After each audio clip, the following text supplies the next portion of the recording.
Hello, welcome to part 2 of our Ana Basics Guide. Reminder that this is game version 4.2. In this part, we're going to talk more about strategy and go over some basic game plan elements, which will build on the essential moves list we already went over.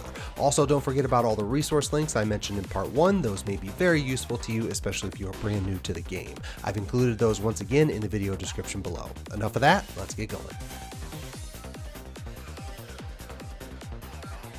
The most common way to play Ana is at range 0 since she's an offensive beast. We'll talk about Chaos Judgment and her full crouch game shortly, but in order to even make stances or full crouch mixes work, a character has to have ways to get in easily and neutral pressure tools for opponents challenging your mix-up stances. First, let's talk about those neutral tools. Down forward 1-2 is probably most well known because of how rare it is. It's only -3 with 2 enders for more cover, so the advantage typically swings back to Ana because of that, but it also jails. Most strings of this caliber do not jail, especially one as safe and offensive as down forward 1-2, and of course down forward 1 is a standard down forward 1, so only -1 on block, big +5 on hit, which is great for a mid poke. This complements her jabs really well, which work in a similar manner, they just don't start mid, obviously.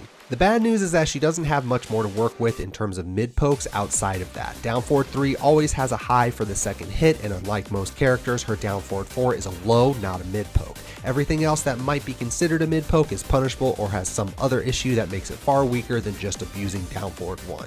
Honorable mention to the up forward 1 string as being an awesome poke launcher hybrid, but again, it starts high. The good news is that down forward 1-2 is strong enough that you can lean on it pretty hard and be perfectly fine. And although similarly few in number, your low pokes are just as solid. Down forward 4 is extremely risky on block, but it's also extremely quick, tracks to her weak side, gives a massive +5 on hit and forces crouch, and it gives a knockdown on counter hit for a free follow-up.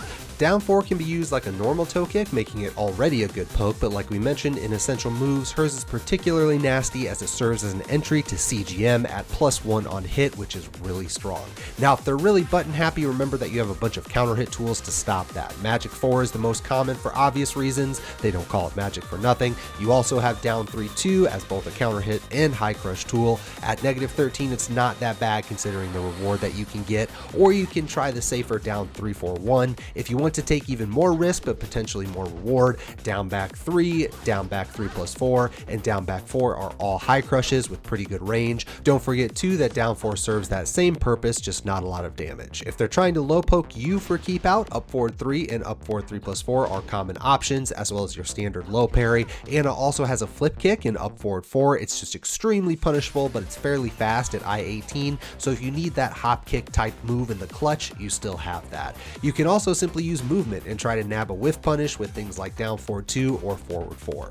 Regardless, once they stop with the buttons, you have a handful of strong plus on block moves to help keep up the pressure. Sidestep 3, forward 4-2, and crouch dash 1 are all good choices. But crouch dash 1 is a good segue to her approach tool since she has a bunch of them that both help get her in and can eat up button happy players from a distance. Crouch dash 1 is an all-purpose tool in this respect because it's extremely quick, very long range, eats up highs, is +2 on block, +4 on hit, and a counter hit launcher, in addition to being an elbow, so it's unparryable with standard parries. It also recovers incredibly fast, so your opponent has to anticipate it to be able to duck and launch it. And although it can be stepped to her left, it has a nasty habit of catching people trying to do that. There's no doubt why Ana spammed this move.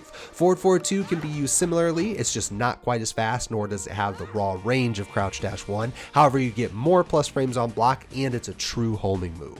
Forward 4 is slower, but has a big active window and is of course mid to catch duckers. Forward 4-3, by the way, can catch duckers, can be used as an interrupt tool since it's fast, and it tracks to her weak side, it just isn't designed for pressure. Honorable mention to forward 1+2 as well for the same reason, although forward 1+2 is -9, it has enough pushback that it simply resets to neutral anyway. Her crouch dash in general is good for approach though, since simply showing the motion can both entice your opponent to freeze and perhaps duck, but also sets you up for a whiff punish since crouch dash 2, 3, and 4 are all mids. Sadly, unless a wall is involved, none of them are normal hit launchers except for her rage drive. Still, crouch dash 2-1 and crouch dash 3-2 are confirmable power mid strings that can splat. Crouch dash 4 is a high crushing power mid that can splat and is mostly safe thanks to pushback. Crouch dash 3-3 is a jailing mid high natural combo that is again mostly safe due to pushback, and crouch dash 2 can be canceled into CGM for CGM pressure. But they all have some inherent risk. For example, example, crouch dash 2 and 2-1 are punishable on block, and crouch dash 3-2 is duckable, but they're all strong options when placed well. More importantly, they serve to force certain reactions from your opponent. And finally, don't forget about string pressure, which almost every character has. Down back 1-4, back 1-2-2, up forward 4-3-4, the up forward 1 string, and her down forward 3 series can all be used as both knowledge checks and to overload your opponent with additional things to think about. First, let's go over the CJM options quickly. CJM 2-1 is a safe high mid I-10 jab combo and your fastest move, so you'll see this quite a bit. CJM 1 is only a tad slower at I-11, still safe although high, but gives a massive plus 14 on hit for a free back 2-2. In terms of anti-buttons, Anna now has a power crush and 3+4, so against buttons, you no longer have to commit to a crush move or simply be helpless against 2D characters and their dragon punches. It is negative 14, but it's at least something. Another quick move, you also have CJM 3 and I-12 mid kick counter hit launcher, but also negative 12 on block. For crushes, up forward 4 is your hop kick-esque move, so mid launcher, negative 13 on block. Down back 3-3 is your main low threat, since it's a chunky natural combo string that gives a massive plus 7 on hit, but the first hit also high crushes, so good against jabbers too. Just be careful since the second hit is a high, so there's considerable risk. For that reason, you'll see many Anna players actually just stop at down back 3, which is only negative 11 on block and 0 on hit, while keeping her in full crouch for a full crouch mix. CJM 4 is a low option too, but it's very slow and very unsafe, so not recommended unless you need a chunky ground hit. For other mids, 1+2 is the popular option since it's safe on block, plus 6 on hit, and puts you into full crouch. 2+3 is the same as your forward 2+3, so an I-13 knockdown splatting hip attack, but very punishable. And very importantly, you can't block in CJM, instead it has a built-in automatic counter attack against lows and an automatic grab reversal. The grab reversal is unbreakable and she counters with her own hip toss. The low counter is merely your up forward 4, but it's worth noting both since they can't simply low poke or grab you out of CJM. Aside from just letting it expire, your two other options from CJM are pressing down forward, which takes you to crouch dash, or tapping forward, which goes into a roll. The roll has two launcher options, one mid but negative 11 on block, the other plus 7 on block but high. In addition to high crushing, the roll also recovers full crouch, so if your opponent is really turtled up, you can do the roll into a full crouch mix-up. But both transitions are important since her CJM moves in general have weak tracking and she doesn't have a CJM homing move. However, both roll 4 and most of her crouch dash moves will track one or both directions. Unless you hit with your CJM transition move like wall standing 3 or 2-3, you're going to be susceptible to step, so pay attention to how they defend against it. With that, as a final note, down 4-1 back is probably your best CJM transition move from neutral, but 2-3 back and wall standing 3 back are solid as well, especially when used as punishers, as is forward 3-4-3 back. If you sufficiently scared your opponent with your jab enders, down forward 1-2-3 back can be tossed in too. You can try to use the stance manually with back 3, but anyone with a competent backdash cancel can normally get away from it.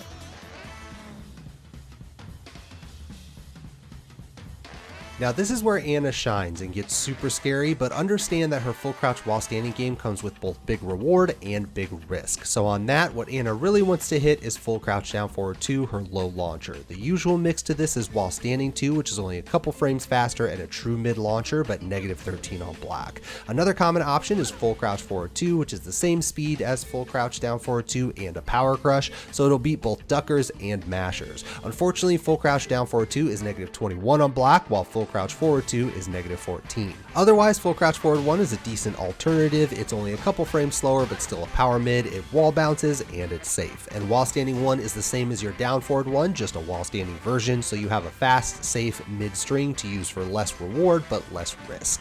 The big issue with full crouch is again tracking. Everything we just mentioned can be stepped unless you have significant plus frames when you do it. The easy answer is wall standing 3 and wall standing 4. The latter will track right, the former to the left. Wall standing 1+2 tracks left as well, but is much riskier. Depending on your transition move, you have a couple other options. If the move forces you to recover full crouch like sidestep 2, then you can do forward 2. From other moves like forward 4, you have to choose to recover full crouch, so if you simply stay standing, you can do any of your normal neutral trackers. Down forward 3 for the left, crouch dash 1 for the right, and so on. So really pay attention to how your opponent is defending. For instance, just as important as the direction they're stepping is how far they're stepping. If If your opponent likes to do a lengthy sidewalk to confirm the whiff, that likely gives you enough time to dash into your normal neutral pressure like down forward 1-2, or maybe some counter hit tool like Magic 4. Now, as you'd expect, you have several options to get to full crouch.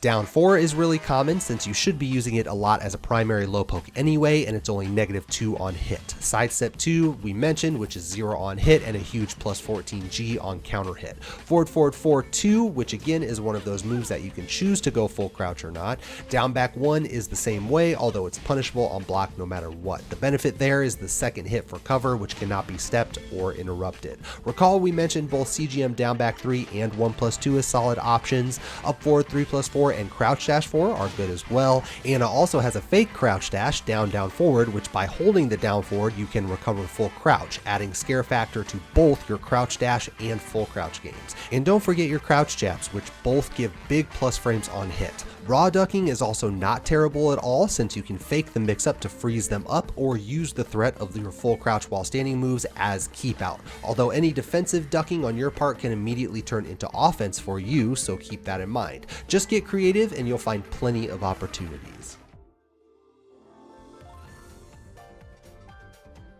This brings us to the end of part 2. Hopefully this discussion gets your creativity going and helps get you some wins. In part 3, we'll finish the guide off by going over some quick referential items like combos and punishers, and then we'll end with a brief character summary. Watch for that here in the next couple of days. And with that, thanks for checking out this video. Don't forget to like, subscribe, and turn on notifications here on YouTube so that you get alerted when a new video drops. I also have Twitch and Twitter links down below. Lastly, big thank you to our patrons, Tato, Overhaul, and XMRT. The more support we have, the more resources we can devote to channel content. So again, thank you to those 3 and everyone that considers supporting the Patreon. Stay safe, everyone, and we'll catch you next time.